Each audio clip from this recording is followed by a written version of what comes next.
कोई जो कि आपको पसंद करता है, वचन में लिखा है। हम उसका इंट्रोडक्शन आपसे कराने जा रहे हैं। तो यदि तू भला न करे तो पाप द्वार पर छिपा रहता है और उसकी लालसा तेरी ओर होगी और तुझे उस पर प्रभुता करनी है। पाप को आपसे एक लालसा है। पाप आपको देख के कहता है हाँ मुझे ये चाहिए, मुझे इसके पीछे चलना है, मैं नहीं छोड़ूंगा इसको। कैसे भी इसको, जैसे हम जब छोटे होते थे बोलते थे लोग पटाऊंगा पटाऊंगा, कैसे भी इसको पकड़ना है मुझे। किसको लालसा है आपसे? पाप को। और पाप जो है 24 घंटा हाथ धो के आपके पीछे पड़ा हुआ है। वो चाहता है कि कैसे भी आपके जिंदगी में प्रवेश करे और आपका नाश करे। पाप का एक ही मकसद है कि हमारे जिंदगी का संपूर्ण नाश करे। तो पाप का मकसद क्या है?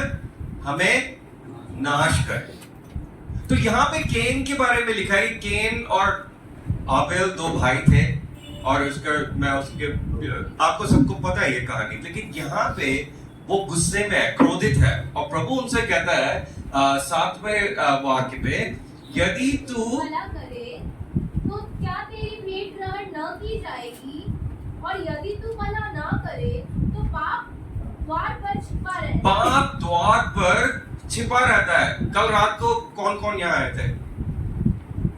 बहुत खुशी हुई आप वापस आए।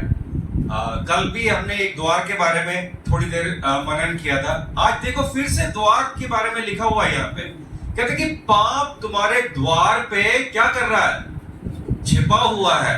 और जो मूल वाक्य में, मूल भाषा में आप देखोगे वहां छुपा हुआ कैसे लिखा है कि जैसे एक शेर एक हिरण को या हिरनी को पकड़ने के लिए जैसे खड़ा होता है ना, ऐसे ऐसे खड़ा हुआ है। कौन खड़ा हुआ है? पाप। पाप तुम्हारे द्वार के बाहर छुपा हुआ है।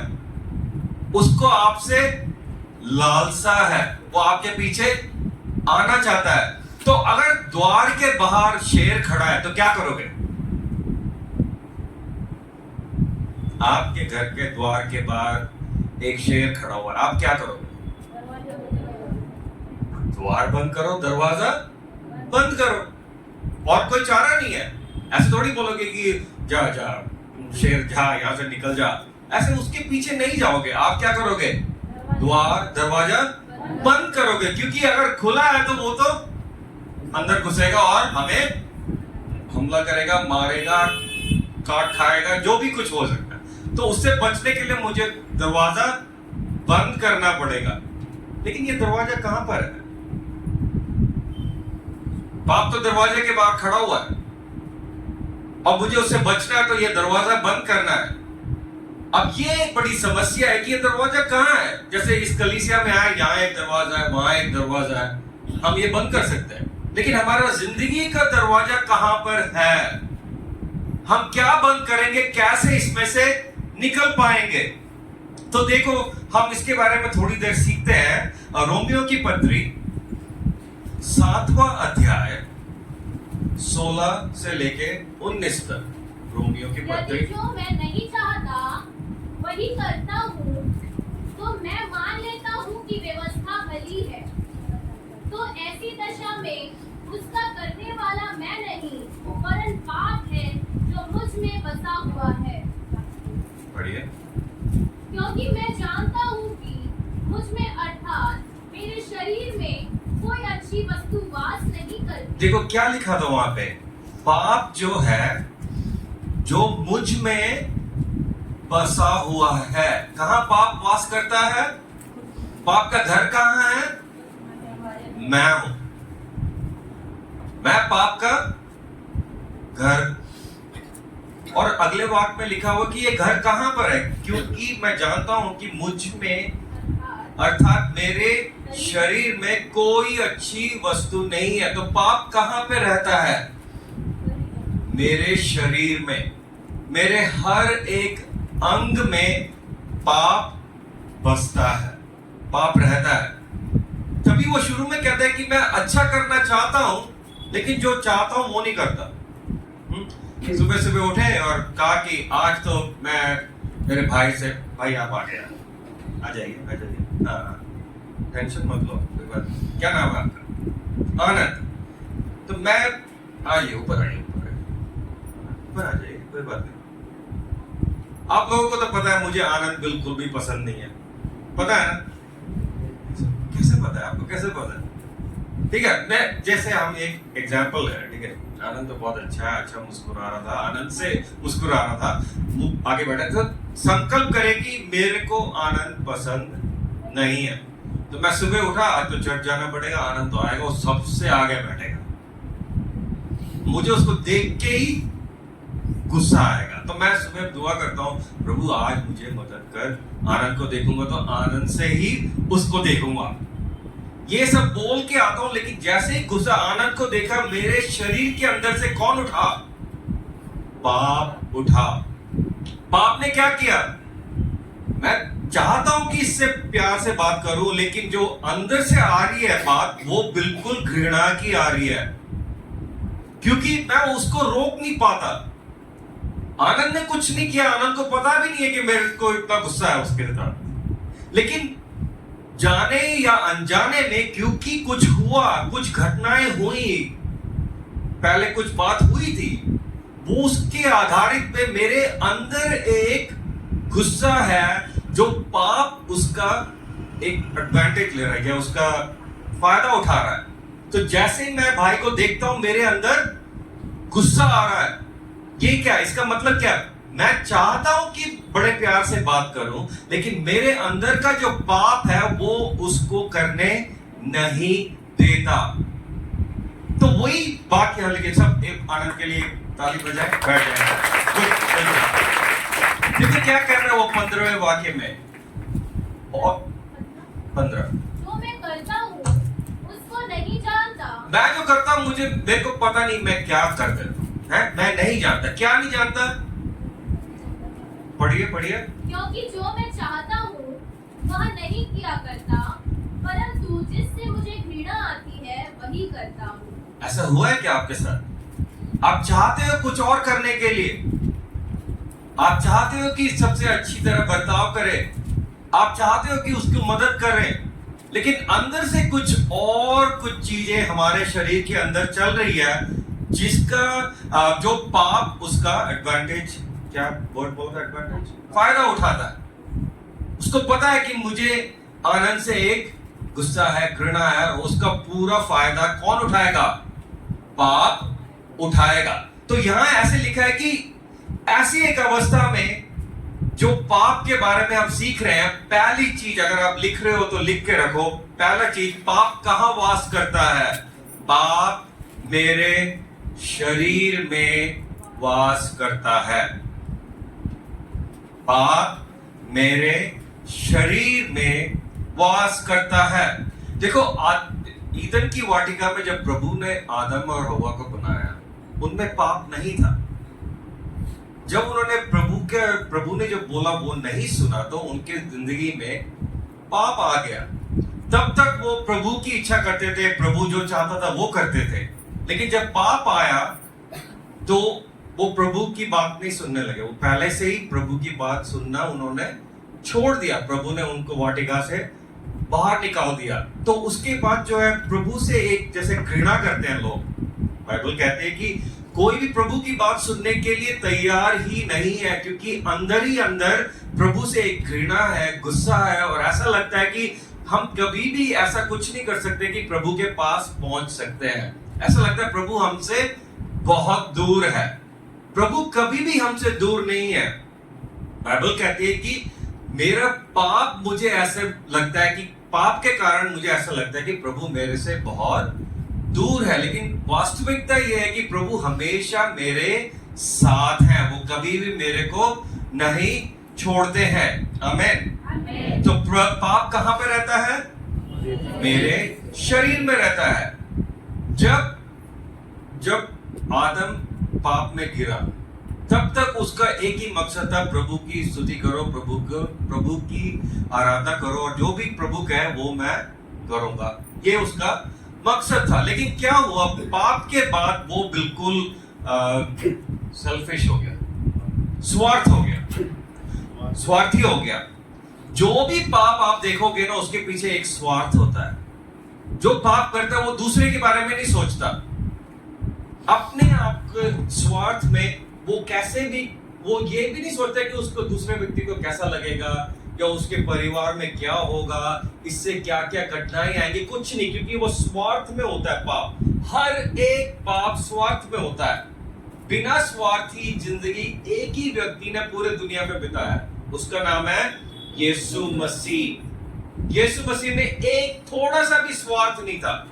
उन्होंने अपना जीवन मेरे लिए दे दिया। मैं कौन? पूरा स्वार्थी। मेरे को बचाने के लिए यीशु ने अपना जीवन दिया, क्योंकि मेरा जिंदगी पूरा स्वार्थ से था। मेरे जिंदगी में एक बदलावट लाने के लिए यीशु ने किया। तो पहला चीज क्या सीखा हमने? पाप मेरे शरीर में रहता है। दूसरी बात, एक और चीज सीखते हैं। दूसरा नंबर 2, पाप एक नियम है। क्या है? पाप एक नियम है या व्यवस्था है। पाप एक नियम है। नियम क्या होता है? देखो, सरकार नियम बनाती है। रोड में लिखा है कि 30 किलोमीटर, हम तो चलाते हैं 60 में। कब पकड़े जाओगे? अगर पुलिस होगी तो पकड़ेगी, फिर नियम के कारण हमें एक वो दे देगी, टिकट दे देगी, क्या कहते हैं, तुम्हें वो चालान मिलेगा। लेकिन कुछ ऐसे नियम होते हैं जो हम तोड़ ही नहीं सकते। कब पकड़े जाएंगे? अगर पुलिस ने देखा तो ही पकड़े जाएंगे, नहीं देखा तो नहीं पकड़ेंगे। लेकिन कुछ ऐसे नियम है जिसको हम तोड़ ही नहीं सकते। एक ऐसा नियम मैं आपको दिखाता हूं। आप लोग सब अपने हाथ में कुछ एक छोटी सी चीज लें। बड़ा फोन या ऐसा कुछ मत लेना, ठीक है? छोटा सा कुछ पेन या कुछ, ठीक है? मैं गिनने जा रहा हूं। जैसे ही मैं 3 गिनूंगा, आप इसको छोड़ देंगे, ठीक है? 1 2 3। क्या हो गया? ये तो नीचे गिर गया। शायद ठीक नहीं था। एक और बारी कोशिश करते हैं। चलो, हम तो युवा समाज है, आज सब प्रार्थना करके आए, तो कुछ तो अलग होगा। 1 2 3। अरे ये क्या हो गया? तो फिर से गिर गया। चलो कोई बात नहीं, एक और बारी कोशिश करते हैं। 1 2 3। किसी का भी पेन उड़ा क्या? सबका पेन नीचे गया। सबका स्टेज में भी नीचे जा रहा, नीचे भी नीचे जा रहा। क्यों? तो क्या हुआ? प्रार्थना करना भूल गया। हर चीज प्रार्थना से शुरू करना चाहिए ना। चलो प्रार्थना करते हैं। पिता परमेश्वर, हम ये इस चीज को छोड़ने जा रहे हैं। आपकी महिमा इसके अंदर दिखे। सारी आदर महिमा आप ही को, यीशु के नाम में। 1 2 3। अरे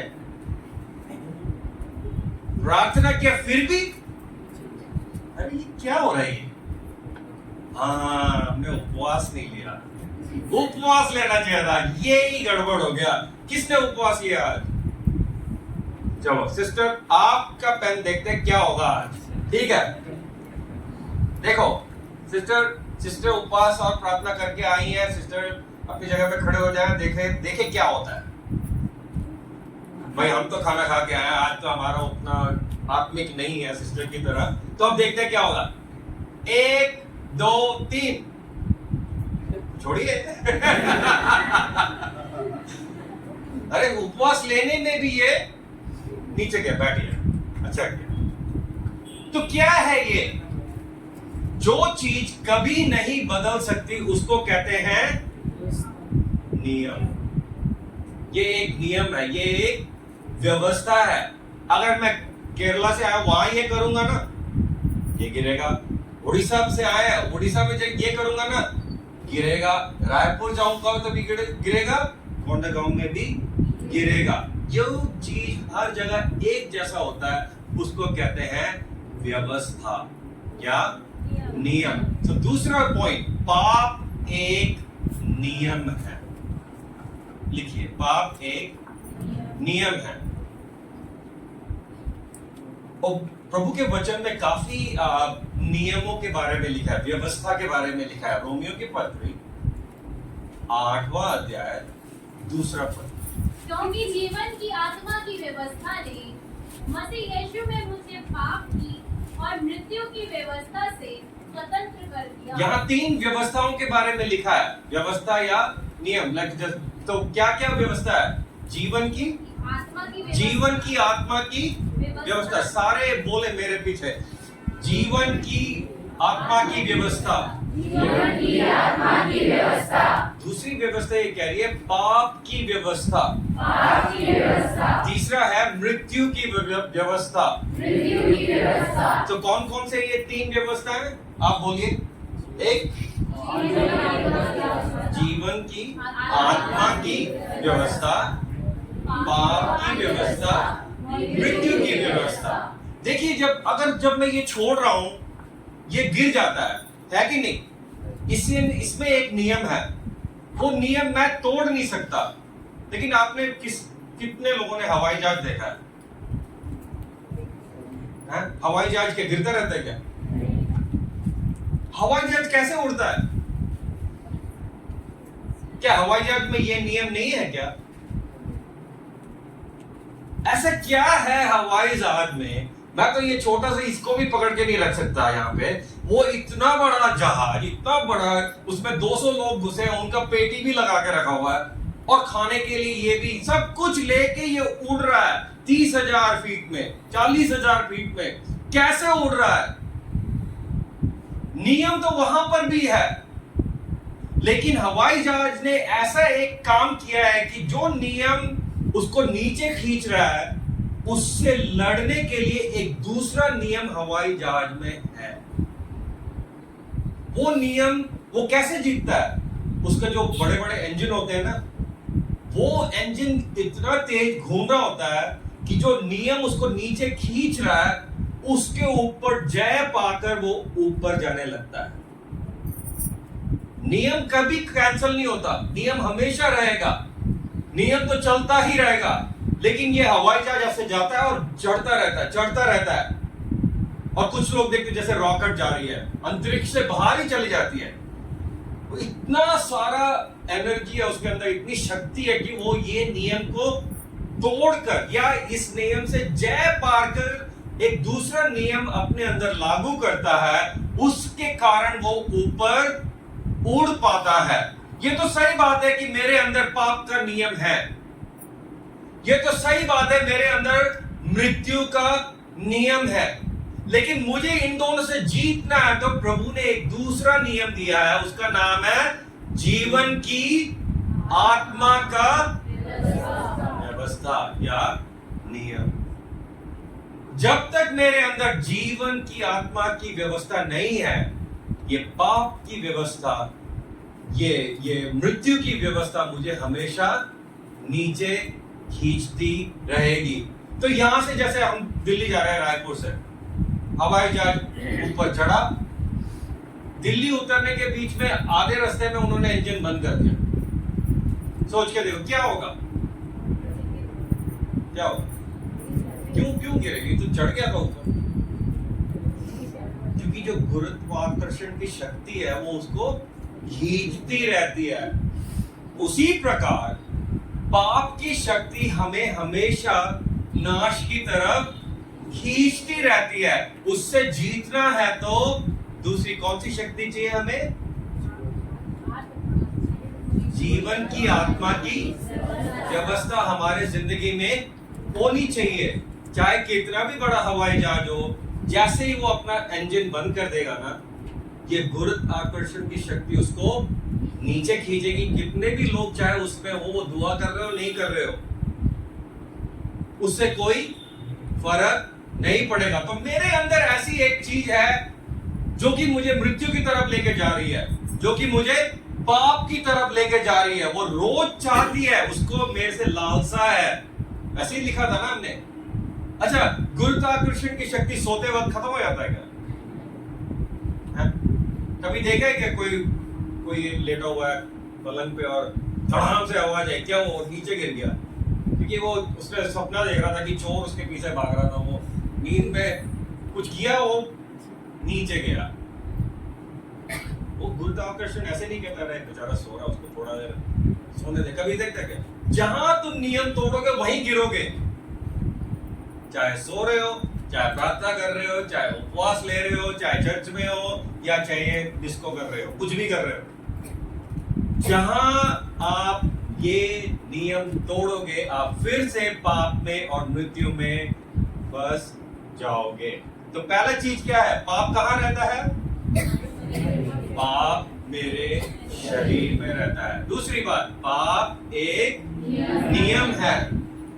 तीसरी बात, पाप एक विरोधाभास बनाती है।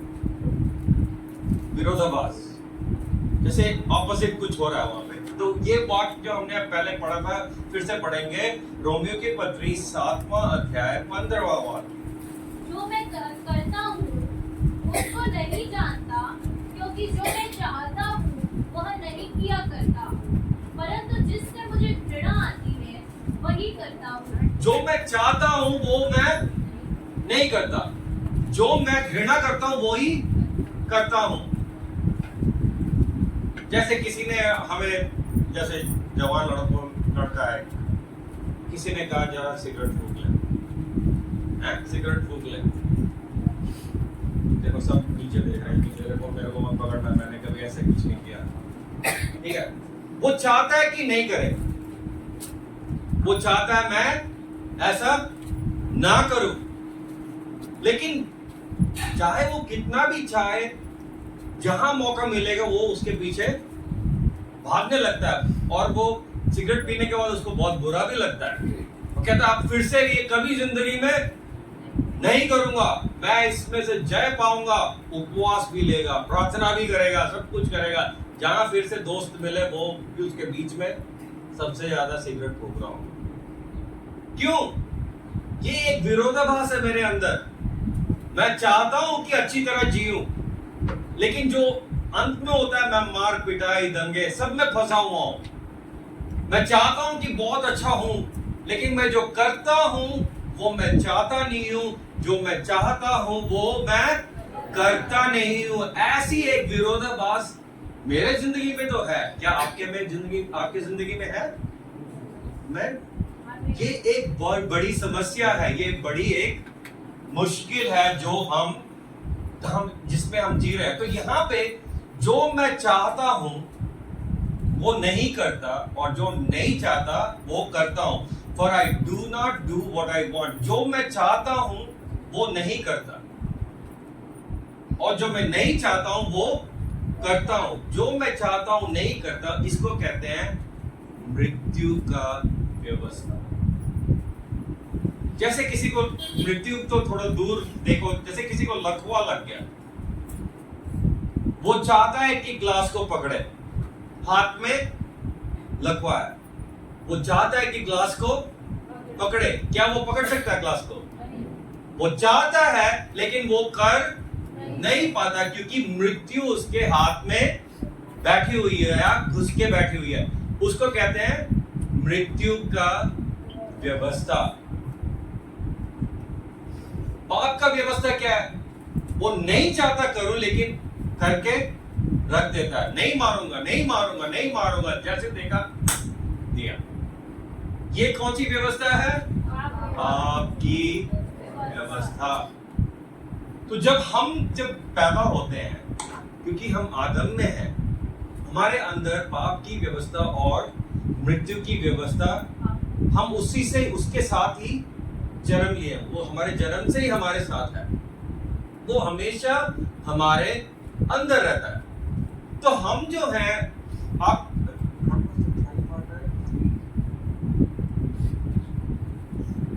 हम देखो, अगर मैं मेरे को ले रहा हूं, मैं त्रिपक्षीय हूं। कभी सुना आपने? क्या है वो? मेरा एक शरीर है, प्राण और आत्मा, ये तीन चीजें हैं, सब में है। शरीर, प्राण, आत्मा। क्या क्या चीजें हैं? शरीर, प्राण, आत्मा। हम जो भी बात करें वो वचन में होना चाहिए। पहला थिस्सलुनीय की पत्री, पहला अध्याय,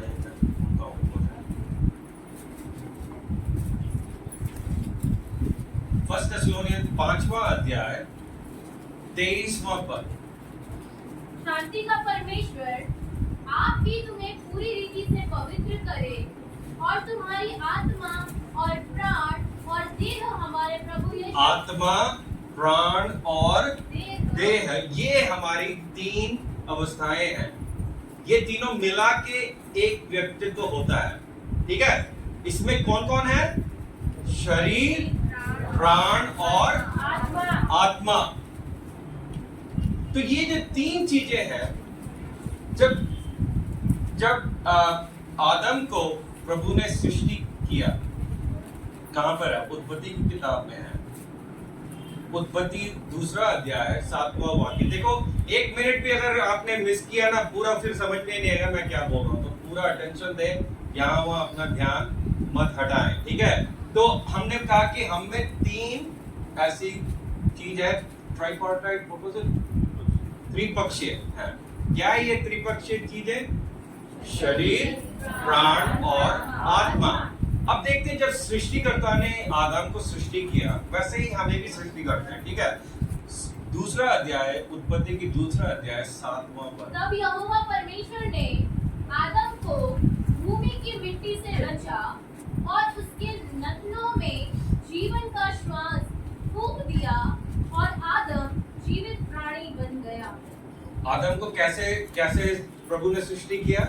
पहले मिट्टी से सृष्टि किया, उसकी नाक में प्रभु ने जीवन का श्वास फूंका और वो क्या बन गया? जीवित प्राणी बन गया।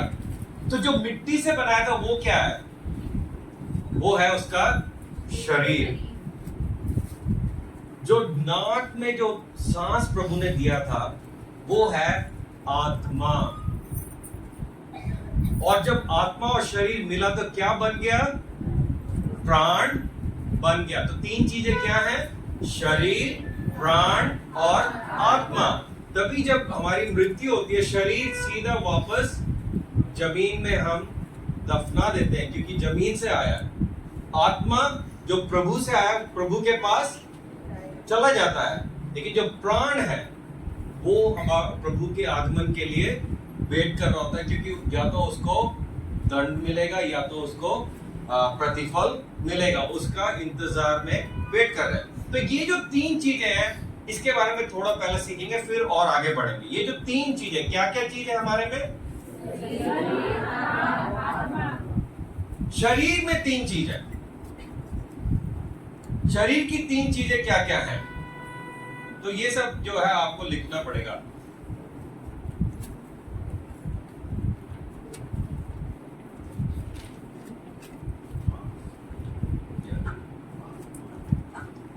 पहला चीज है मांस या फ्लैश, दूसरा खून, तीसरा हड्डी।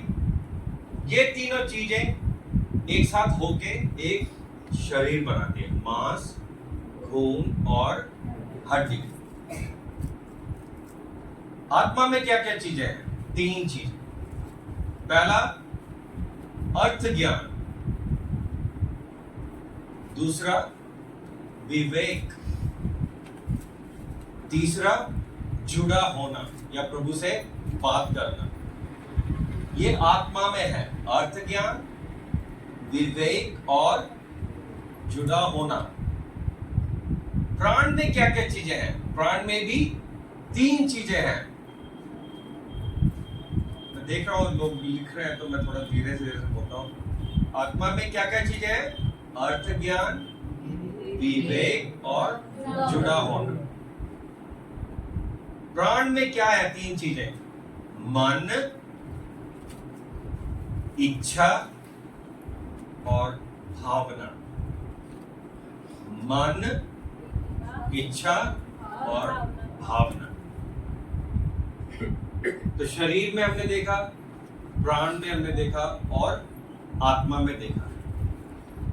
जब एक व्यक्ति पैदा होता है, जैसे बच्चे छोटे होते हैं ना, तब से ही ये तीनों चीजें हमारे में हैं। क्या क्या तीनों चीजें? शरीर, प्राण और आत्मा। चलो हम इसको दिखाते हैं इस बार। ये दोनों भाई को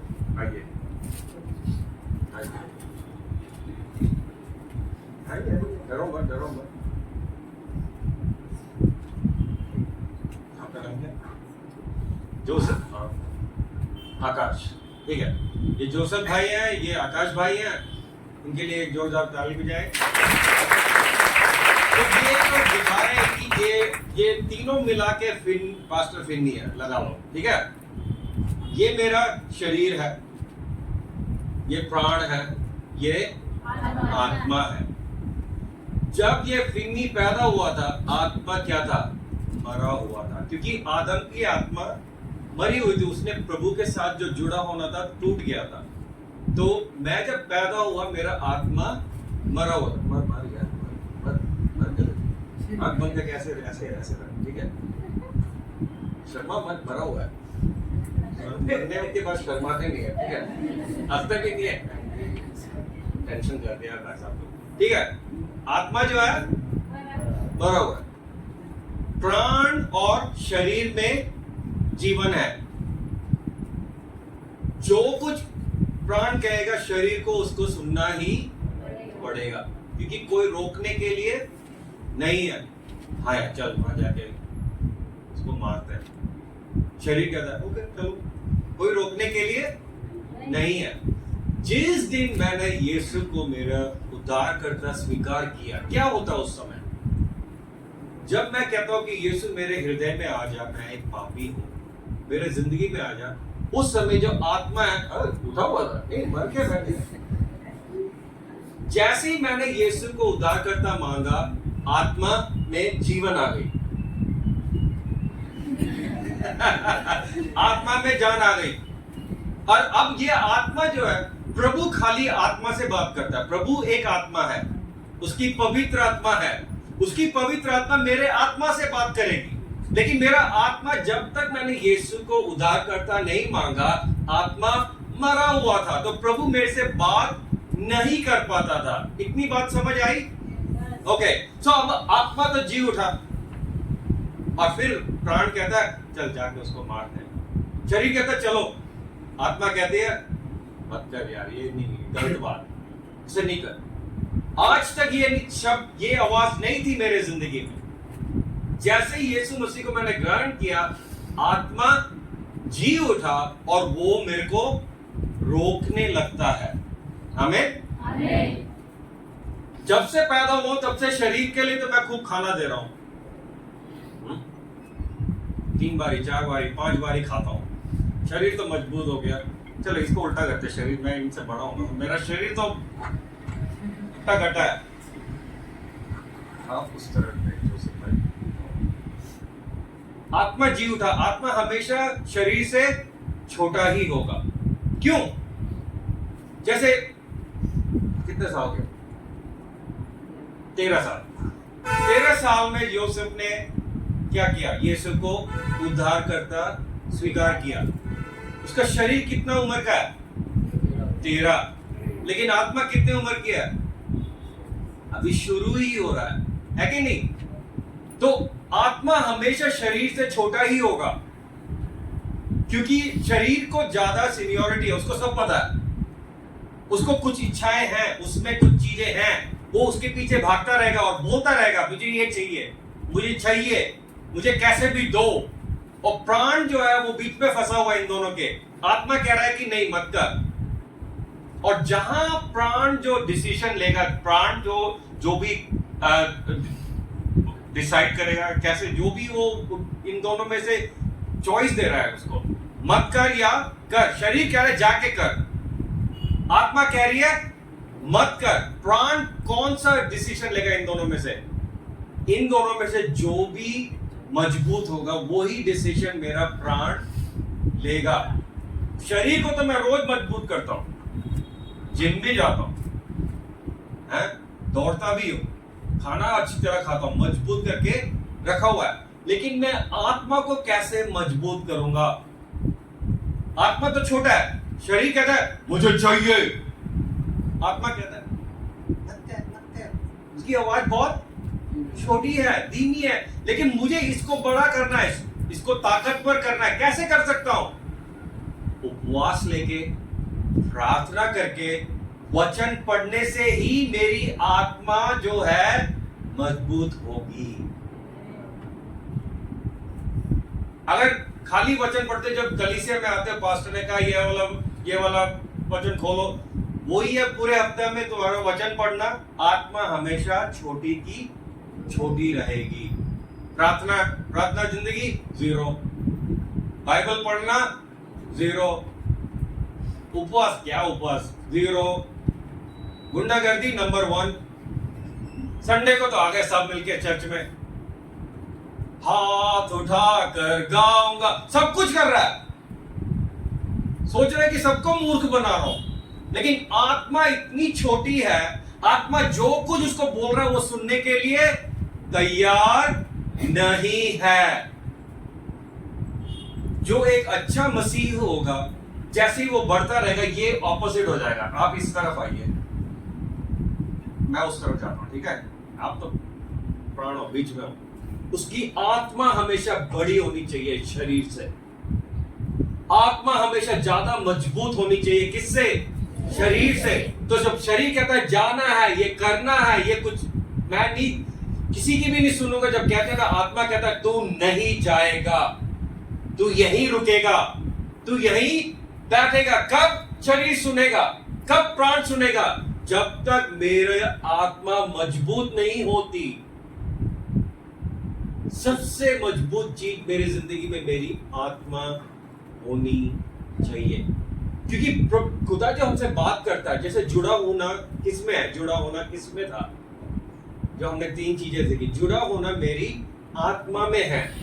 प्रभु हमेशा हम मेरी आत्मा से बात करता है। मेरे कान में कुछ नहीं बोलेंगे प्रभु, मेरी आत्मा से बोलेंगे ऐसा कर, ऐसा मत कर। और शरीर जो है 5 इंद्रियों से चलता है, क्या देखा, क्या सुना, क्या शरीर पूरा इंद्रियों से चलता है, लेकिन आत्मा प्रभु की वचन से चलता है। और अगर आप वचन नहीं पढ़ोगे, आत्मा हमेशा छोटा ही रहेगा, कभी भी बड़ा नहीं होगा। चाहे 10 साल में मसीह में आए और 50 साल के हो गए, लेकिन वचन में नहीं थे, तो आत्मा कभी भी बड़ा नहीं होगा।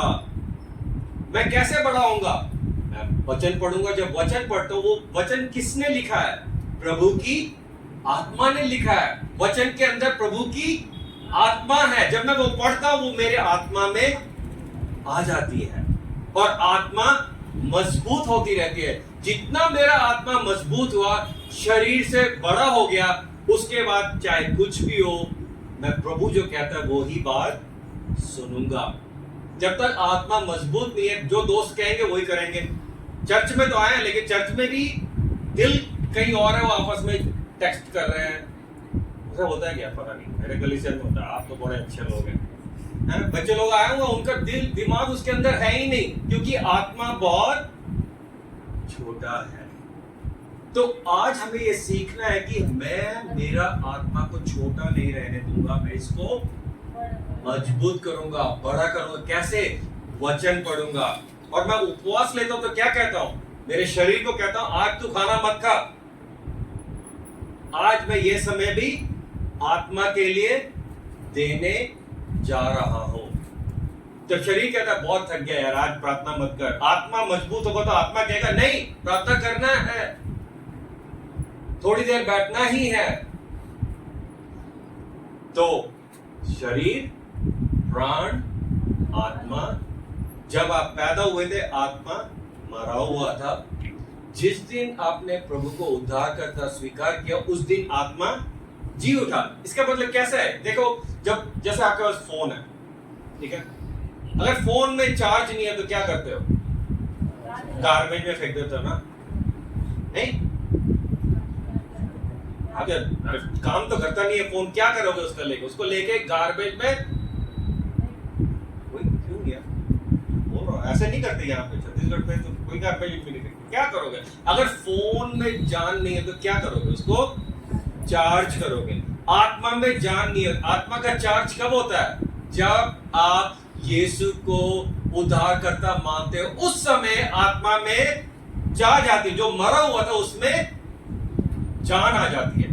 हमें तभी, जब तक मेरे आत्मा में जान नहीं है, मृत्यु की व्यवस्था जो है मुझे खींच के लेके जा रही है। और पूरी जिंदगी में अगर मैंने यीशु को स्वीकार नहीं किया, ऐसे मान लो मैंने यीशु को माना ही नहीं, मृत्यु की जो व्यवस्था है वो मुझे सीधा नाश की तरफ लेके जा रही है, उसको रोकने के लिए कोई भी नहीं है।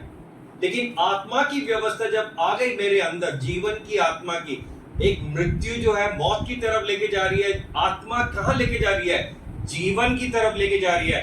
जब मेरी मौत हो जाएगी, अगर मेरे अंदर जीवन की आत्मा थी, वो मुझे जी उठाएगी और स्वर्ग में लेके जाएगी। लेकिन मेरे अंदर अगर जीवन की आत्मा नहीं थी, जब मेरी मौत हो जाएगी, मेरे को उठाने के लिए कोई भी नहीं होगा। मैं नित्य नाश की तरफ, नित्य अग्नि में डाल दिया जाऊंगा। समझ में आया इतनी बात? दोनों भाइयों के लिए ताली बजाएं। तो मेरे में ये तीन चीजें हैं। मेरे में शरीर है, प्राण है और आत्मा है। शरीर में कौन रहता है? पाप रहता है। जीवन की आत्मा कहां पर है? जीवन की आत्मा की जो व्यवस्था है वो कहां पर है? आत्मा में है। तो इसके अंदर ये है जो विरोधाभास। शरीर जब मजबूत होता है, शरीर चाहता है कि जो वो चाहे वही करे। आत्मा कहती है मत कर, ये गलत है।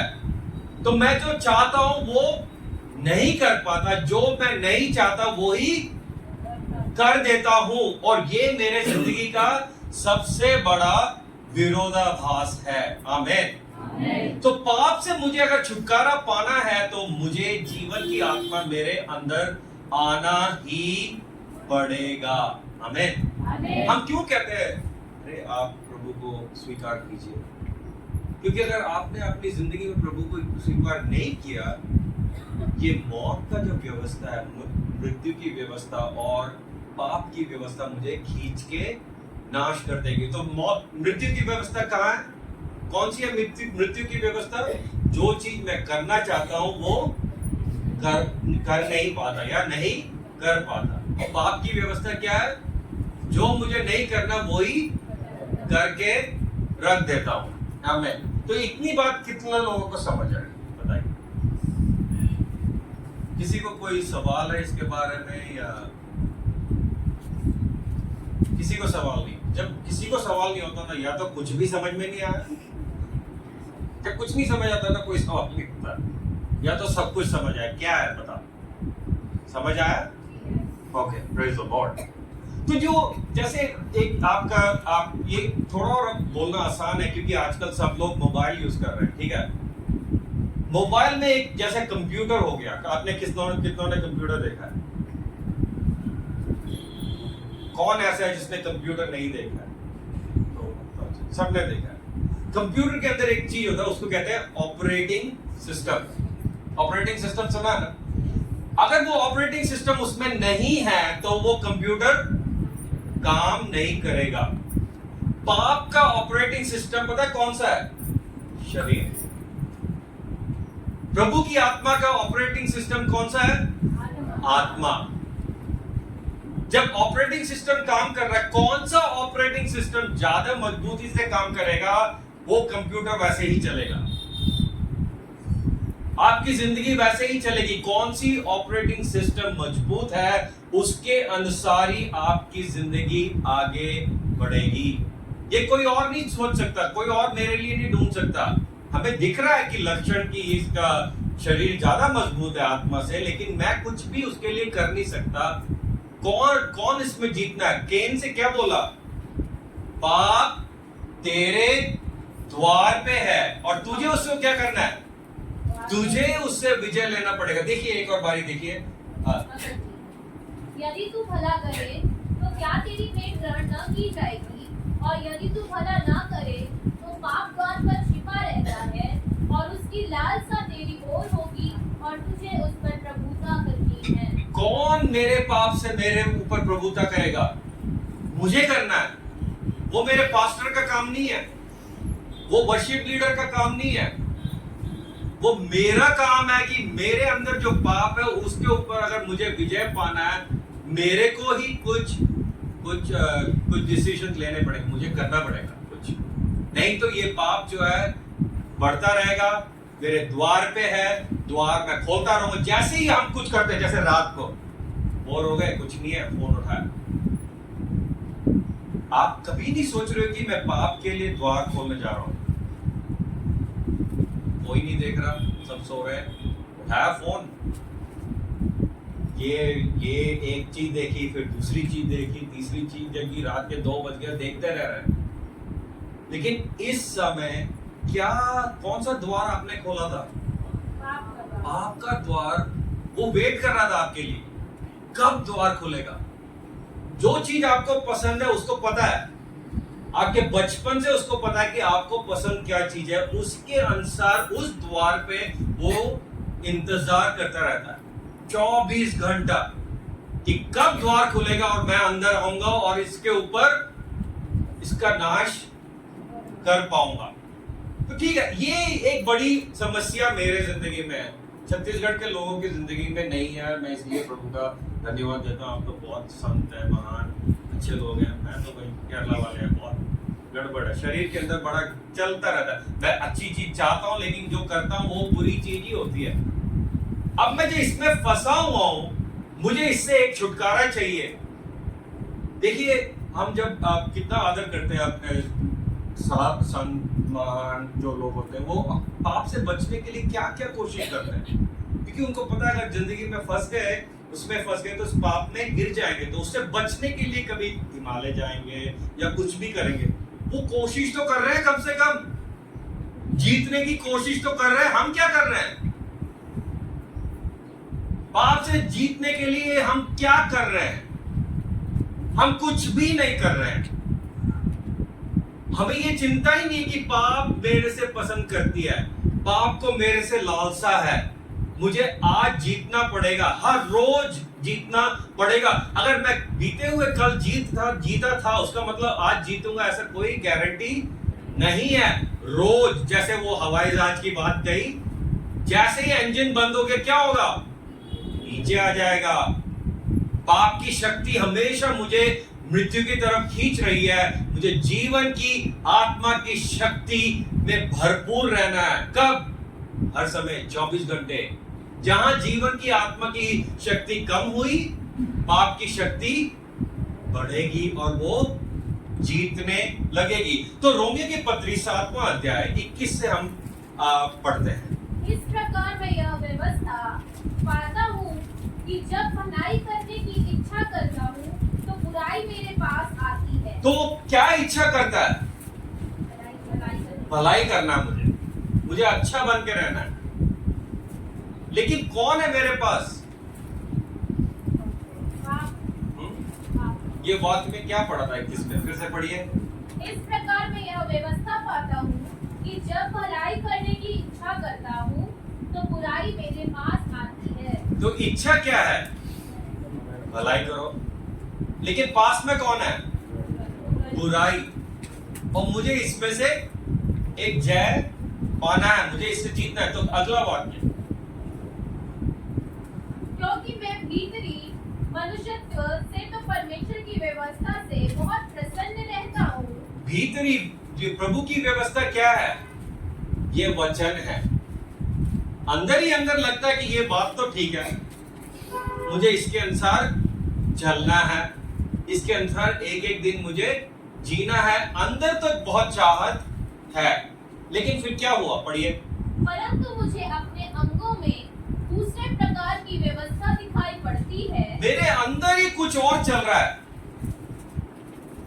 मैं चाहता हूं मेरा ऑपरेटिंग सिस्टम अच्छा हो, काम करे, लेकिन अंदर मेरा ऑपरेटिंग सिस्टम कुछ और है। उसमें क्या घुस के बैठा हुआ है?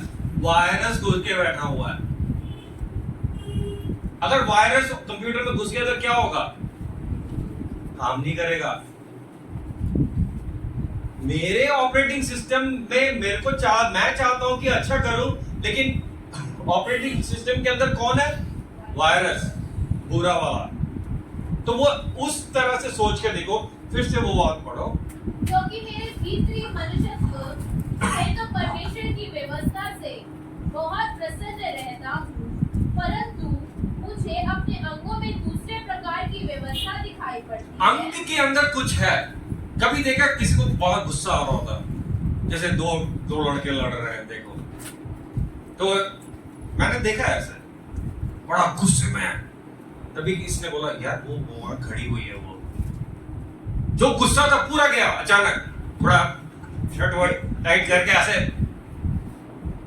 अबे तेरे को गुस्सा कहां गया तेरा गुस्सा? अरे नहीं यार वो थोड़ा, अंग के अंदर इतनी जल्दी बदलावट कैसे आ गई? पाप अंदर है, जैसा जैसा मौसम है उसके अनुसार बदलता रहता है। उसका गुस्सा भी गया, सब गया, क्यों? उसको इंप्रेस करने के लिए कर रहा हूं, करता है ना। नहीं यहाँ नहीं, छत्तीसगढ़ में कोई नहीं करता, चलो केरला के बच्चे लोग बहुत बुरे लोग हैं। चलो तो क्या है कि उसके अंदर कुछ चल रहा है, वो चाहता है, और अपने मेरे अंग के अंदर ऐसी कुछ चीजें जिससे मैं लड़ नहीं पाता। मैं चाहता हूं कि अच्छा करूं, लेकिन अंदर ही अंदर मैं कहते हैं मुझे पता नहीं कैसे हो गया। लोग कहते हैं मुझे पता नहीं कैसे हो गया, मैं बहुत कोशिश किया, पता नहीं क्या हो गया। उसको देखा, गुस्सा आ गया, फिर मैं अपने आप को रोक नहीं पाया, क्योंकि अंग के अंदर पाप है जो कि मजबूत है, और जो आत्मा थी वो बहुत कमजोर थी। आत्मा जो कह रही थी वो सुनने के लिए शरीर बिल्कुल भी तैयार नहीं थी। तो क्या हुआ, पढ़िए। परंतु मुझे अपने अंगों में दूसरे प्रकार की व्यवस्था दिखाई पड़ती है, जो मेरी बुद्धि की व्यवस्था से लड़ती है। और तो बुद्धि की व्यवस्था से लड़ती है। बुद्धि कह रही है, आत्मा बुद्धि को कह रही है मत कर, तू मत जा उस लड़की के पीछे, गलत है, तो क्यों उसके पीछे पड़ा हुआ है? बुद्धि कह रही है, आत्मा कह रही है, लेकिन मैं कुछ नहीं कर सकता, मुझे तो बस कि मैं पादरी हूं, ये सब कहानी सुनता हूं, एक एक चीजों में फंस जाता है जवान लोग, दारू के पीछे, तंबाकू के पीछे, कंप्यूटर में घुसे हुए पोर्न एडिक्शन में चले जाते हैं, क्या क्या समस्याएं हैं। और वो चाहता है कि नहीं जाऊं मैं इसके अंदर, वो चाहता है कि इससे छुटकारा मिले, लेकिन अंदर ही अंदर वो उससे एक कुछ भी नहीं कर पाता, अंदर से कुछ खींच रहा उसको, रात को उठाता है, देख देख, ठीक है आज देखूंगा, कल से बंद कर दूंगा। अंदर बहुत बुरा ऑपरेटिंग सिस्टम चल रहा है। तो क्या हुआ उसको, देखिए। मेरी बुद्धि व्यवस्था से लड़ती है और मुझे पाप की व्यवस्था के बंधन में डालती है, जो मेरे अंगों में है। मैं कैसा अभागा मनुष्य हूँ, मुझे इस मृत्यु की देह से कौन छुड़ाएगा? अभागा ऐसा लिखा है, अभागा। कोई और वाक्य क्या हो सकता है, वो थोड़ा क्या है अभागा? बदकिस्मत। वो अपने आप को क्या कह रहा है, मेरी किस्मत ही खराब है, मैं चाहता हूं कि अच्छा करूं, लेकिन जो करके रखता हूं वो बिल्कुल बुरा है, और मेरी जिंदगी में किस्मत ही खराब है। मैं रोज कोशिश कर रहा हूं, प्रार्थना कर रहा हूं, दुआ कर रहा हूं, उपवास ले रहा हूं, कैसे भी इससे मुझे विजय चाहिए, लेकिन मेरी बदकिस्मत ऐसी है कि मैं फिर से गिरता रहता हूं। कारण क्या है? पाप एक व्यवस्था है, पाप एक, और मुझे इस व्यवस्था से जीतना है तो जीवन की आत्मा की व्यवस्था में रहना ही पड़ेगा। कब कब? 24 घंटे। जहां वो व्यवस्था कम हुई, ये गिरेगा, मैं गिरूंगा। तो ये सबसे बड़ी प्रश्न है। वो कहता है कि मैं तो बड़ा बदकिस्मत वाला व्यक्ति हूं, क्या किया? फिर पढ़िए। मैं कैसा अभागा मनुष्य हूँ, मुझे इस मृत्यु की देह से कौन छुड़ाएगा? मेरा किस्मत इतना खराब है। वो कह रहा है कि कौन है ये? पौलुस। पौलुस पता क्या कौन है? रोज स्वर्ग में जाता था, नए नियम से ज्यादा पुस्तक उन्होंने लिखा है। ऐसा नहीं कि वो ऐसे जंक्शन में लड़ता रहता था, ऐसा व्यक्ति नहीं है जो हमेशा स्वर्ग जाता है, जो बाइबल के बारे में लिख रहा है, बाइबल ही लिख रहा था, उसको पता नहीं था कि वो बाइबल लिख रहा है, प्रभु से पाके लिखता था। वो कह रहा है कि मेरी बदकिस्मती देखो, जो कि 24 घंटे प्रभु में ही है, मुझे इसमें से कौन छुड़ाएगा? मैं तो इतना बदकिस्मती व्यक्ति हूं, मुझे इसमें से कौन छुड़ाएगा? और ये जो रोना है, ये जो क्राई है, ये जो लोग रोते हैं इसके बारे में, ये सबका सेम ही है। हम सब यही कह रहे हैं, मुझे तो अच्छा रहना है, मुझे अच्छा मसीह बन के जीना है, रोज मुझे प्रभु की सेवा करना है, मुझे अच्छा रहना है। लेकिन अंदर ही अंदर ऐसा कुछ मेरे अंदर चल रहा है, मेरी बदकिस्मती ऐसे है, कौन मुझे इससे बचाएगा? कौन बचाएगा मुझे इससे? मुझे सहायता चाहिए। अगर मैं किसी और के पास जाऊं, वो तो कहता है मेरा भी जिंदगी सेम ही है, मैं भी लड़ रहा हूं इस बात से। थोड़ा और ऊपर जाके पूछेगा तो कहेगा मेरे भी जिंदगी में भी ऐसा ही है। सारे के सारे लोग ऐसी एक बदकिस्मती में, देखो मलयालम आ गया ना, फंसा हुआ हूं। तो क्या अगला वाक्य में लिखा है? मुझे इस मृत्यु की देह से कौन छुड़ाएगा? कौन छुड़ाएगा? हमारे प्रभु यीशु मसीह के द्वारा। आमीन। कौन छुड़ाएगा? हमारे प्रभु यीशु मसीह के द्वारा। पढ़िए। परमेश्वर का धन्यवाद हो। इसलिए मैं आप बुद्धि से तो परमेश्वर की व्यवस्था का, परंतु शरीर से पाप की व्यवस्था का सेवन करता हूं। आमीन। बुद्धि से मैं कुछ और सेवा करना चाहता हूं, शरीर में तो पाप रहेगा ही रहेगा। कब तक रहेगा? जब तक मैं मरूंगा नहीं, पाप तो मेरे शरीर में रहेगा। लेकिन मेरे बुद्धि को तो मैं प्रभु के हाथ में दे सकता हूं कि आत्मा मेरे बुद्धि में काम कर, मुझे बुद्धि दे, मैं फिसल ना जाऊं, मैं गिर ना जाऊं। कौन मुझे इससे बचाएगा? मेरे को और आपको पाप की और मृत्यु की व्यवस्था से बचाने के लिए ही यीशु मसीह स्वर्ग से भूमि में आए हैं। अगर यीशु भूमि में नहीं आते, मैं रोज पाप और मृत्यु की व्यवस्था में फंसा रहता, अंत में पूरा नाश हो जाता मेरा। लेकिन मुझे मेरे नाश से बचाने के लिए प्रभु ने, पिता परमेश्वर ने अपने पुत्र को इस भूमि में भेजा। वो मेरे लिए मरे, मरने के बाद तीसरे दिन वो जी उठे और वो स्वर्गारोहित हो गए। वहां से उन्होंने जीवन की आत्मा नीचे भेजी और वो मेरे अंदर वास करती है। कहां पर? मेरी आत्मा में। आमीन। क्योंकि वो पवित्र आत्मा मेरे अंदर वास करती है, मेरे आत्मा में वास करती है, आज मैं शरीर जो कह रहा हूं उससे मैं नहीं बोल सकता। तू मत कर, तू नहीं कर पाएगा। कब मैं शरीर में जीतूंगा? जब मेरी आत्मा मजबूत होगी। तो ये तो हमारा फाउंडेशन हो गया। इतना बात हमें समझना ही पड़ेगा और इसको इस प्रकार जीना है। तो हम जो भी करते हैं, जो भी काम करते हैं, उसको परख के देखो। मैं जो आज कर रहा हूं, ये मेरे को प्रभु के पास लेके जा रही है या प्रभु से दूर लेके जा रही है? अगर मैं जो कर रहा हूं मुझे प्रभु के पास लेके जा रही है, वो जीवन की आत्मा का व्यवस्था के अंदर होगा। अगर ये मेरे को प्रभु से दूर लेके जा रही है और मृत्यु और पाप की व्यवस्था की तरफ लेके जा रही है, हर चीज को वैसे देखो। आप YouTube खोल रहे, देखो, इसको देख के मुझे प्रभु के पास लेके जाएगी या प्रभु से दूर लेके जाएगी? अगर ये पास लेके जाएगी, देख लो। ये इसको मेरे को प्रभु से दूर लेके जाएगी,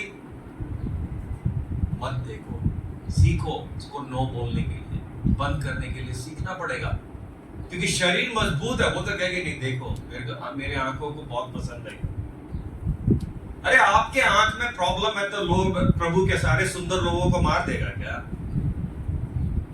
है? मेरे आंख में तो प्रॉब्लम, मुझे सुंदर सुंदर देखना है। तो प्रभु का मैं कहता हूं, प्रभु मेरे को तो पता नहीं, आप सारे सुंदर लोगों को मार दो भाई, और कोई तो चारा नहीं है, बस यही एक सोल्यूशन है। सारे दुनिया के सुंदर लोगों को मार दो, तब मेरे को ये पाप नहीं आएगा। प्रभु कभी करेगा क्या? किसको जीतना है? मुझे, मेरी आंखों के ऊपर मुझे जीतना पड़ेगा। मुझे मेरे इंद्रियों के ऊपर जीतना पड़ेगा। आमीन। तो क्या ये चीज मेरे को प्रभु के पास लेके जा रही है या दूर लेके जा रही है? देखो, पुराने नियम में और नए नियम में सबसे बड़ा फर्क ये है, पुराने नियम में जो पाप था वो ऐसे होता था। यिर्मयाह 17वां अध्याय पहला पद, यिर्मयाह 17:1।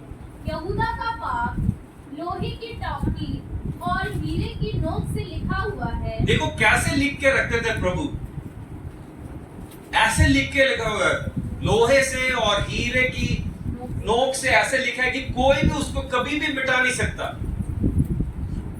मेरा पाप वैसे होता था, उससे कोई भी मुझे छुड़ा नहीं सकता। जब भी मैं पाप करता हूं वो लिखा हुआ है, उधर से कोई मेरे को बचा नहीं सकता, क्योंकि उसको मैं उसके ऊपर पानी डाल के मिटा नहीं सकता है। इरेजर रबर लेके ऐसा थोड़ा थोड़ा करके वो नहीं जाएगा, क्योंकि वो अंदर लोहे से लिख के रखा हुआ है। ये मेरी जिंदगी की सबसे बड़ी चुनौती थी। लेकिन नए नियम में क्या हुआ? नए नियम में जब आया, यूहन्ना रचित सुसमाचार पहला अध्याय 29,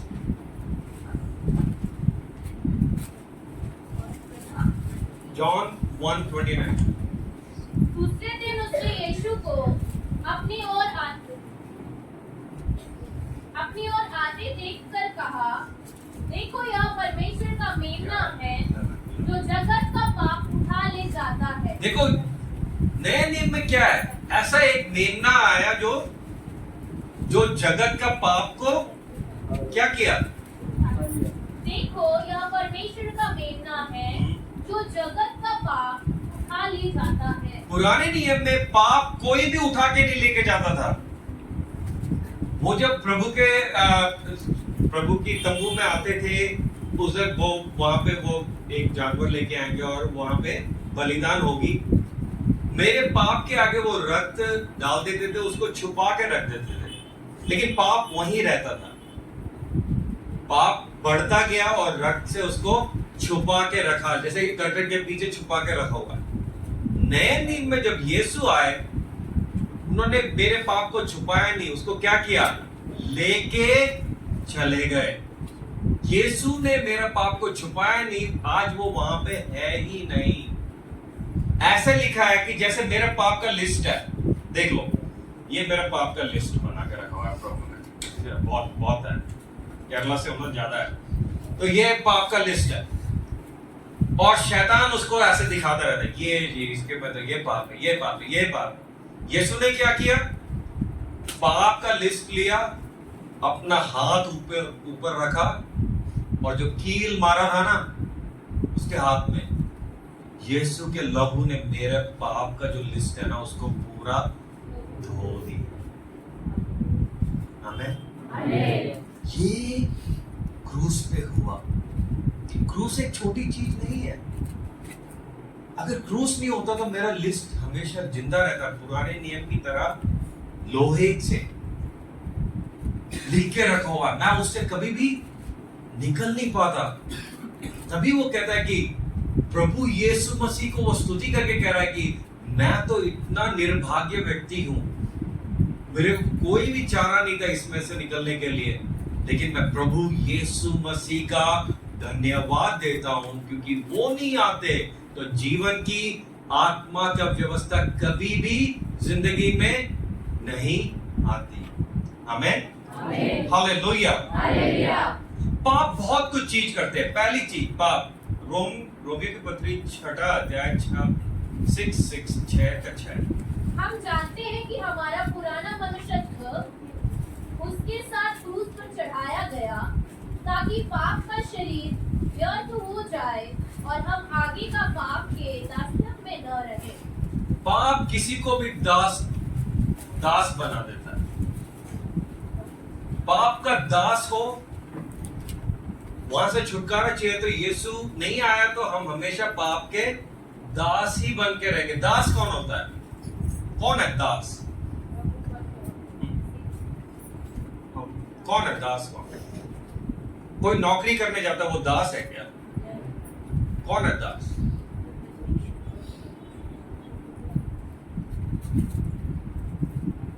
देखो नौकरी करते हैं उसका एक टाइम होता है 9 से 5, उसके बाद मालिक कहता है उसको सुनने की जरूरत नहीं है। लेकिन जो दास होता है उसको हमेशा 24 घंटा भी सुनना पड़ेगा। और वो कहते हैं, वचन कहते हैं कि आप पाप के दास हो। तो पाप कौन है? मेरा मालिक है। रात के 12 बजे मेरा मालिक कहता उठ, कंप्यूटर ऑन कर। दास कहता मेरे को तो भाई सुनना ही पड़ेगा, मेरे को और कुछ चारा ही नहीं है। मालिक कहता मार उसको, दास कहता मुझे तो इससे कोई और चारा ही नहीं है, मारना ही पड़ेगा। मैं क्या हूं? दास हूं। किसका? पाप का। और पाप के दास से छुटकारा पाने के लिए ही यीशु मसीह दुनिया में आए, कि वो जो दास, जो मेरा जो कंडीशन था वहां से छुड़ाने के लिए। तो पहला चीज जो हम देखते हैं कि पाप एक हमें दास बनाती है। दूसरी बात, रोमी की पत्री 7वां अध्याय 9 पद।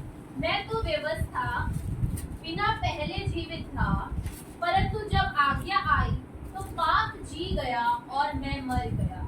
आज्ञा आई किससे? मालिक से आज्ञा आई। जैसे मालिक से आज्ञा आई, क्योंकि मैं दास हूं, पाप को क्या मिला? जीवन मिला और मैं मर गया। पाप में एक जीवन है। पाप में क्या है? जीवन है। जीवन है। तो पहला चीज हमने देखा, पाप, मैं पाप का दास था। पाप में एक जीवन है। रोमियो की पत्री 7वां अध्याय 11। क्योंकि पाप ने अवसर पाकर आज्ञा के द्वारा मुझे बहकाया और उसी के द्वारा मुझे मार भी डाला। पाप में एक बहकाव है। उसको पता है कैसे पकड़ना है मुझे, उसको पता है मुझे क्या पसंद है, वही ला के मेरे आगे रखेगा। जो चीज मुझे पसंद नहीं है उसको, देखो जब अगर पसंद नहीं है तो कोई उसके पीछे जाएगा नहीं। पाप में कुछ मजा है, नहीं तो कौन जाएगा पाप के पीछे। ये मेरे को बहकाता है। किस तरफ? मृत्यु की तरफ। क्योंकि जहां बहकाया मुझे और मैं अगर फंस गया ना, उसको पता है ये भी मेरे साथ मृत्यु की तरफ जाने वाला है। तो तीसरी चीज, पाप में एक बहकाव है। ठीक है, तो इससे बचने के लिए ओके, एक थोड़ी देर बाद उसको भी देखेंगे। अगली चीज देखते हैं, रोमियो की पत्री 7वां अध्याय 5वां वाक्य। क्योंकि जब हम शारीरिक थे तो पापों की अभिलाषाएं जो व्यवस्था के द्वारा थी, पापों में क्या है? अभिलाषाएं। जो कहां है ये अभिलाषाएं? पाप कहां है? मेरे शरीर में है। यही है द प्रॉब्लम। इसको मैं जब कॉलेज जाता हूं, कमरे में अलमारी में छोड़ के नहीं जा सकता, उसको लेके जाना पड़ता है। ये अभिलाषाएं मेरे कहां है? अंदर है। और पाप को पता है कि क्या मुझे पसंद है। उस दिन पहली चीज वही दिखेगी। अभिलाषाएं अंदर से उठेंगी और कहेगी कि इसके पीछे जाओ। तो पाप में एक अभिलाषा है।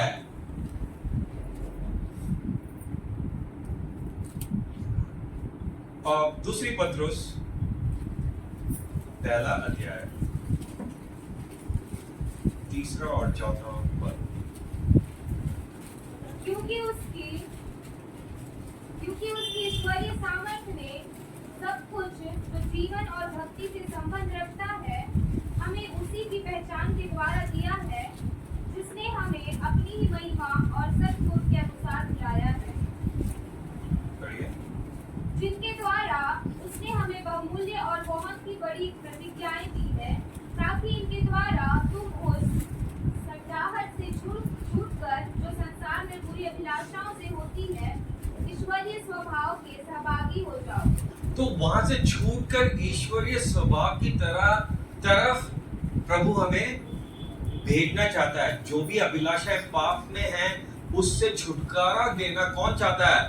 प्रभु चाहता है। लेकिन मैं पाप का क्योंकि दास हूं, मैं उससे निकल नहीं पाता। मुझे कुछ ऐसा कुछ चाहिए जो मेरे पाप को धो डाले। मुझे ऐसा कुछ चाहिए जो मेरे जिंदगी से पाप को हटाए। लेकिन क्योंकि पाप मेरे शरीर में रहता है, जब तक मैं जिंदा रहूंगा पाप मेरे अंदर वास करता रहेगा। जब तक, कब तक? मेरे मृत्यु तक। तभी मुझे मेरी आत्मा में मजबूत बनना पड़ेगा। अगर मेरी आत्मा मजबूत नहीं है तो मैं पाप में गिरता ही रहूंगा। आमीन, हालेलुया। देखो, जब जीवन और आत्मा की बात करते हैं, ब्रेक टेक द 1 बजे लंच, ठीक है। तो रोमियो की पत्री 8वां अध्याय, रोमन्स 8। अतः अब जो मसीह यीशु में है उन पर दंड की आज्ञा नहीं, क्योंकि वे शरीर के अनुसार नहीं वरन आत्मा के अनुसार चलते हैं। क्या पढ़ा हमने? अतः अब जो मसीह यीशु में है उन पर दंड की आज्ञा नहीं, क्योंकि वे शरीर के अनुसार नहीं वरन आत्मा के अनुसार चलते हैं। किस पे दंड नहीं है? जो शरीर की आज्ञा के अनुसार नहीं चलते परंतु आत्मा की आज्ञा के अनुसार चलते हैं। तो पहला वाक्य में ऐसे लिखा है कि दंड नहीं है। किसको दंड नहीं है? उसका पहला वाक्य फिर से पढ़िए। अतः अब जो मसीह यीशु में है उन पर दंड की किसमें दंड नहीं है? जो मसीह यीशु में है। जब हम मसीह यीशु में आ गए तो क्या नहीं है? पाप का दंड नहीं है। जब हम मसीह यीशु में आए उससे पहले हम कहां थे? पाप में तो थे, पाप में तो अभी भी है। जब हम यीशु में आए उससे पहले हम किस में थे? आत्मा के अनुसार। तो आज की अवस्था जब आत्मा जी उठी तब मैं मसीह यीशु में आ गया। उससे पहले मैं कहां था? मैं आदम में था। ये बात समझना बहुत जरूरी है, क्योंकि जब मैं पैदा हुआ, मैं किस में पैदा हुआ? आदम के कुल में पैदा हुआ। आदम में ही था। आदम की जो चीज आदम में थी वो मेरे में है, क्योंकि मैं उसकी कुल में आया हूं। आदम के उससे बचाने के लिए वहां से मुझे निकाल के कहां डाला? यीशु मसीह में डाला। समझ आया? देखो, पाप कहां पे आया? एदन वाटिका में पाप आया ना। जब आदम गिरा, जितने भी बच्चे उसके कुल में हुए सब पाप में थे। उससे बचाने के लिए यीशु आया। और मैं जो आदम में था, जब यीशु को ग्रहण करता हूं, मैं आदम से मेरे को प्रमोशन मिलता है। कहां जाता हूं? यीशु मसीह के अंदर आ जाता हूं। तो तब इसको ये सोच के केवल वाक्य फिर से पढ़े। अतः अब जो मसीह यीशु में है उन पर दंड की आज्ञा नहीं, क्योंकि वे शरीर के अनुसार नहीं वरन आत्मा के अनुसार चलते हैं। जब आप यीशु मसीह में हो, कैसे चलोगे? आत्मा की अनुसार चलोगे। कैसे नहीं चलोगे? शरीर के अनुसार नहीं चलोगे। आप तो कहते हो आप यीशु मसीह में, आप तो हर संडे चर्च जाते हो, लेकिन रहते कैसे हो? आत्मा के अनुसार रहते हो कि शरीर के अनुसार रहते हो? तो फिर यीशु में हो क्या? देखिए, ये है हमारे जिंदगी की सबसे बड़ी विरोधाभास। हम चाहते हैं कि यीशु में हो। कैसे यीशु में हो गए? एक दिन हाथ उठाया, पास में कहा किसी को यीशु को ग्रहण करना, हाथ उठाया, फिर सब प्रेशर कर रहे थे तो जाके बपतिस्मा भी ले लिया, बस अब यीशु में। ऐसे थोड़ी यीशु में है।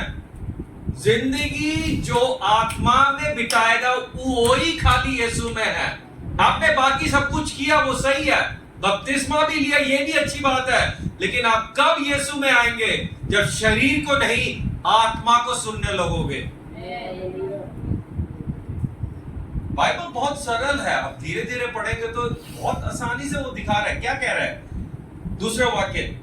क्योंकि जीवन की आत्मा की व्यवस्था ने मसीह यीशु में मुझे पाप की और मृत्यु की व्यवस्था से स्वतंत्र कर दिया। जीवन की आत्मा की व्यवस्था, जब मैं यीशु में आया, जीवन की आत्मा की व्यवस्था ने मुझे पाप की व्यवस्था और मृत्यु की व्यवस्था से मुझे स्वतंत्र किया, और मैं वो हवाई जहाज की तरह हो गया जो गुरुत्वाकर्षण की शक्ति से जीत कर उड़ने लगा। मैं नहीं, मेरे को गिरने की जरूरत नहीं है। मेरे अंदर जीवन की आत्मा की शक्ति है, मुझे यहां रोक नहीं सकती। मैं इसमें जय पाता हूं, और कितना भी दूर प्रभु मुझे लेके जाना चाहता उतना दूर मैं जा पाऊंगा। आमीन, हालेलुया। तीसरा वाक्य, क्योंकि जो काम व्यवस्था शरीर के कारण दुर्बल होकर न कर सकी, उसको परमेश्वर ने किया, अर्थात अपने ही पुत्र को पाप में शरीर की समानता में। ओके, तीसरा वाक्य फिर से पढ़े। क्योंकि जो काम व्यवस्था शरीर के कारण दुर्बल होकर न कर सकी। देखो, पुराना नियम एक व्यवस्था थी। प्रभु ने पुराना नियम क्यों दिया? वो एक व्यवस्था दिखा रहे थे, अगर तुम इसको मान लोगे तो तुम जीत पाओगे पाप से। मैं एक उदाहरण देता हूं। आप में से किन किन लोगों को तैरना आता है? सबको आता है ना, सबको तैरना आता है। देखो, मैं तो सिटी से हूं ना, केरला से, वहां पे नदी वदी कुछ नहीं है, तो हमें तो तैरना नहीं आता। ठीक है, अब मैं डूब रहा हूं पानी में। पुराना नियम व्यवस्था लेके आया, देखो दिखा रहा, अरे तू डूब रहा है कि डूब रहा है, देख लो, देख व्यवस्था दिखा रहा हूं, व्यवस्था सीधा पकड़ा है। हाँ, व्यवस्था है, तो मैं व्यवस्था, मेरा प्रश्न क्या है? मैं पानी में डूब रहा हूं और व्यवस्था दिखा रही है पुरानी नियम। कहते हैं व्यवस्था नंबर 1, दायां हाथ ऐसे मार। ठीक है, अब जल्दी पढ़। व्यवस्था नंबर 2 क्या? बायां हाथ ऐसे मार। व्यवस्था नंबर 3, दाएं पैर ऐसे कर। व्यवस्था नंबर 4, बाएं पैर ऐसे कर। व्यवस्था नंबर 5, सांस लेना मत भूलना। अब व्यवस्था नंबर 6, फिर से व्यवस्था नंबर 1 पढ़ो। मेरी अवस्था क्या है? मैं तो डूब रहा हूं, किसमें? पाप में। व्यवस्था मुझे दिखा रही है, अगर मैं वो पढ़ के कर सकूं ना, मैं यहां से निकल जाऊंगा, मैं डूबूंगा नहीं। लेकिन मैं कैसे करूं? मैं तो जा रहा हूं। मैंने व्यवस्था 1 पढ़ा, 2 पढ़ा, 3 पढ़ने से पहले ही मैं गया, पाप में मर गया। तो वो वाक्य फिर से पढ़े, दूसरा वाक्य। क्योंकि जो काम व्यवस्था शरीर के कारण दुर्बल होकर न कर सकी, उसको परमेश्वर ने किया। परमेश्वर ने किया। जो काम व्यवस्था नहीं कर पाई, परमेश्वर ने कैसे किया? यीशु को भेजा, और यीशु मेरा हालत देखा। यीशु को पता मुझे तो मरना है, क्योंकि मैंने पाप किया। पाप की जो मजदूरी है क्या है? वो मृत्यु है। मुझे तो मरना है क्योंकि मैंने पाप किया। पाप के कारण मैं मरूंगा। मैं कोशिश कर रहा हूं, व्यवस्थाएं पढ़ के मैं कोशिश कर रहा हूं। यीशु आए, उन्होंने क्या किया? मुझे पानी से निकाला, चट्टान पे खड़ा किया, और खुद मेरे लिए पानी में डूब के मर गए। किसी को तो मरना था, मेरे लिए यीशु पानी में डूबे। उन्होंने ये नहीं कहा कि पढ़ यार, पढ़, जल्दी जल्दी पढ़, व्यवस्था पढ़। नहीं, उनको पता है मेरे बस की व्यवस्था पढ़ना नहीं था, और मैं इस पानी में डूब के मर जाता। तो वही है ये तीसरा वाक्य, फिर से पढ़िए। क्योंकि जो काम व्यवस्था शरीर के कारण दुर्बल होकर न कर सकी। शरीर में इतना पाप है कि व्यवस्था ने जो भी व्यवस्था लिखा था वो दुर्बल थी, वो कुछ नहीं कर पाए, उससे बचा नहीं पाई। पढ़िए। उसको परमेश्वर ने दिया, अर्थात अपने ही पुत्र को पाप में शरीर की समानता में और पाप बलि होने के लिए भेजकर शरीर में पाप पर दंड की आज्ञा दी। मेरा पाप कहाँ है? मेरे शरीर में। मेरे शरीर के पाप से मुझे मुक्ति दिलाने के लिए यीशु के शरीर में दंड दिया। आमीन। आमीन। जो मैंने जो बोला वो समझ आया क्या? एक और बारी पढ़िए वो बात। अर्थात अपने ही पुत्र को पाप में शरीर की समानता में और प्रभु ने यीशु को शरीर में क्यों भेजा? क्योंकि वो शरीर में ही पाप रहता है। हमारे जैसे होने के लिए यीशु का पिता ने पुत्र जो भेजा, यीशु को भेजा, उसको शरीर में भेजा, क्योंकि मेरे और आपके शरीर में पाप है। उस पाप का एक दंड है, किसी को तो वो लेना पड़ेगा, या तो मैं लूंगा या कोई और मेरे लिए दंड लेगा। तो यीशु को शरीर में क्यों भेजा? क्योंकि मेरे शरीर में पाप था। अब फिर से पढ़िए। अर्थात अपने ही पुत्र को पाप में शरीर की समानता में और पाप बलि होने के लिए भेजकर शरीर में पाप पर दंड की आज्ञा दी, इसलिए कि व्यवस्था मेरे शरीर में पाप के कारण जो दंड मिलना चाहिए था, यीशु ने अपने शरीर में वो दंड ले लिया। हम क्यों प्रभु की स्तुति करते हैं? क्यों प्रभु की आराधना करते हैं? इसलिए नहीं कि हम क्रिश्चियन हैं, उससे क्या रखा? वो तो एक धर्म है। वो धर्म हमें कभी नहीं छुड़ाएगा। क्रिश्चियन धर्म कभी भी हमें छुड़ा नहीं पाएगा। लेकिन जब आप क्रिश्चियन को छोड़ के जब मसीह में आओगे ना, आदम से निकल के मसीह में आओगे, तभी हमें पाप से मुक्ति मिलती है। तभी हमें जीवन की आत्मा का जो व्यवस्था है हमारी जिंदगी में आती है। क्रिश्चियन धर्म में तो फिर भी कभी भी जीवन की आत्मा नहीं आएगी। आप कुछ करते हो, को पता है कब खड़ा होना है, कब गाना गाना है, कब बैठना है। अरे एक बंदर को लेके आओगे ना 3 हफ्ते के बाद, उसको भी पता है कब खड़ा होना है, कब बैठना है। तो क्या उसको मुक्ति मिल जाएगी?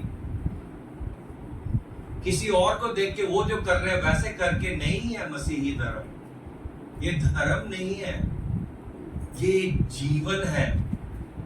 मेरा जीवन जो आदम में था उसको छोड़ के मैं ऐसी एक जगह में पहुंचा हूं। अब से मेरा जीवन मसीह में है, और जो मसीह में है उसको दंड नहीं है। मेरा दंड जो मेरे शरीर में आना चाहिए था, यीशु ने अपने शरीर में दंड ले लिया। अगला वाक्य पढ़े। इसीलिए कि व्यवस्था की विधि हमने जो शरीर के अनुसार नहीं वरन आत्मा के अनुसार चलते हैं पूरी की जाए। आपका चाल कैसा है? चाल बताता है कि आप कहां पर हो। अगर आप शरीर के अनुसार चलते हो तो शरीर में हो, आत्मा के अनुसार चलते हो तो आत्मा में हो। आपको अपने आप को परख के देखना होगा कि आप कहां पे हो। क्या आप शरीर में हो कि आत्मा में हो? छठा वाक्य। क्योंकि शारीरिक व्यक्ति शरीर की बातों पर मन लगाते हैं, परंतु आध्यात्मिक आत्मा की बातों पर मन लगाते हैं। आपका मन किधर है? शरीर जो कहता है वहां है, क्या आत्मा आपसे बात कर पा रही है? अगर आत्मा की बात सुन के जीते हो तो आप एक आत्मिक व्यक्ति हो। शारीरिक रूप से जीते हो तो आप एक शारीरिक व्यक्ति हो। प्रभु नहीं चाहता कि कोई भी कलीसिया में और शारीरिक रहे, वो सबको आत्मा में चलना पसंद करता है, वो चाहता है। तो 7वां पद, 6वां पद। शरीर पर मन लगाना तो मृत्यु है, परंतु आत्मा पर मन लगाना जीवन और शांति है। आमीन। पढ़िए। क्योंकि परमेश्वर पर मन लगाना तो परमेश्वर से बैर रखना है। फिर से पढ़िए। क्योंकि शरीर पर मन लगाना तो परमेश्वर से बैर रखना है, क्योंकि ना तो परमेश्वर की व्यवस्था के अधीन है और ना हो सकता है। जब शरीर में चलोगे वो प्रभु की व्यवस्था को नहीं सुनोगे। शरीर में कौन सी व्यवस्था चल रही है? मृत्यु की व्यवस्था और पाप की व्यवस्था।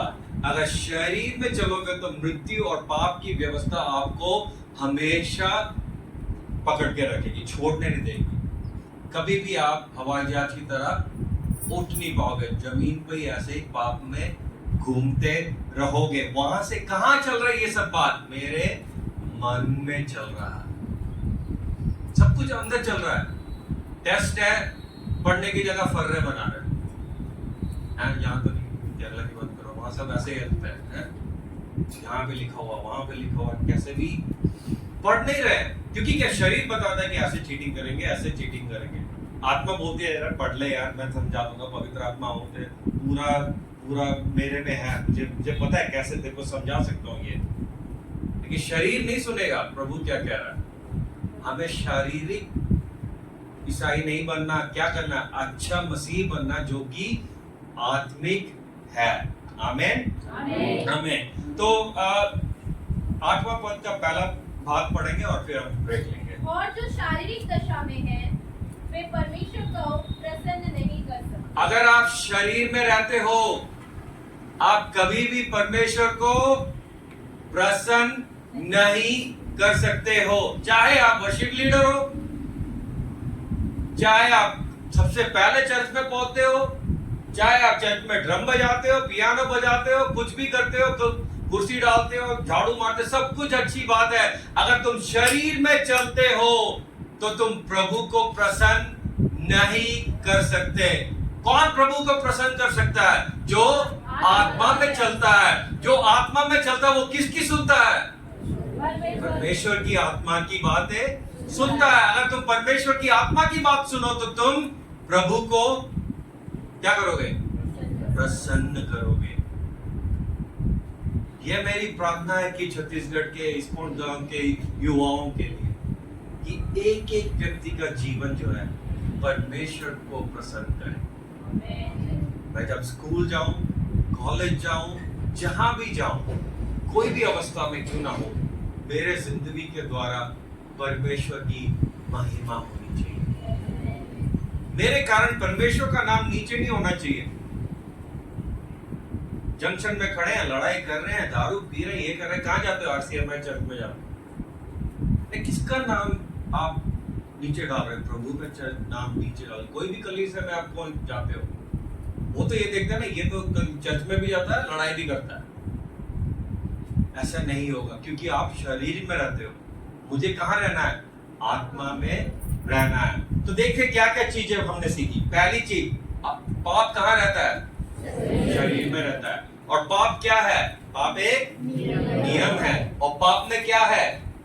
विरोधाभास है। मैं जो करना चाहता हूं नहीं कर पाता, जो मैं नहीं करना चाहता वो मैं करके रख देता हूं। जो मैं करना चाहता हूं नहीं कर पाता, उसको कहते हैं मृत्यु की व्यवस्था।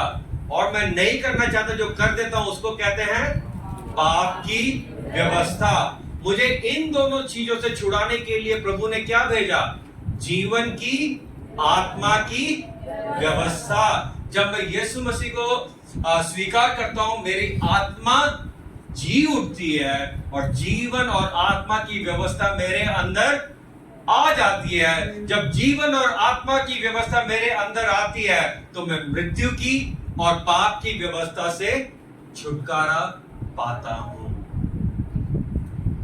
जब जीवन और आत्मा की व्यवस्था मेरे अंदर है, मैं एक आत्मिक बन जाता हूं। जब ये चीज मेरे में नहीं है, मैं शारीरिक रहता हूं। मैं अगर शारीरिक रहूं तो कभी भी प्रभु को प्रसन्न नहीं कर पाऊंगा। मैं कैसे जीऊं प्रभु को प्रसन्न करने के लिए? मुझे आत्मिक बनना है। आत्मिक बनने के लिए क्या करना है? मेरी आत्मा को मजबूत करना है। इसलिए मैं क्या करूंगा? वचन पढ़ूंगा जो प्रभु की आत्मा में लिखी है। यही एक चीज है दुनिया में जो शरीर आत्मा के बारे में समझती है। क्योंकि शरीर खाली इंद्रियों से ही समझ में आती है। शरीर को जो उसको अच्छा लगता है, सुनने में अच्छा लगता है, टेस्ट अच्छा है, स्मेल अच्छा है, उसके पीछे भागता रहता है। इंद्रियों के पीछे शरीर भागता है। लेकिन वचन जब पढ़ते हो, कैसे भी इसके अंदर ऐसी एक शक्ति है कि ये इंद्रियों को जीत पाता है, क्योंकि इसके अंदर प्रभु की आत्मा ने ये लिखी है। ये किसी आदमी ने नहीं लिखा, मनुष्य ने नहीं लिखा, प्रभु की आत्मा में लिखी है। जब आप पढ़ोगे आपके अंदर की आत्मा मजबूत होती रहेगी। जितना आत्मा मजबूत होगा उतना ही जयवंत जीवन आप पाओगे। आमीन आमीन।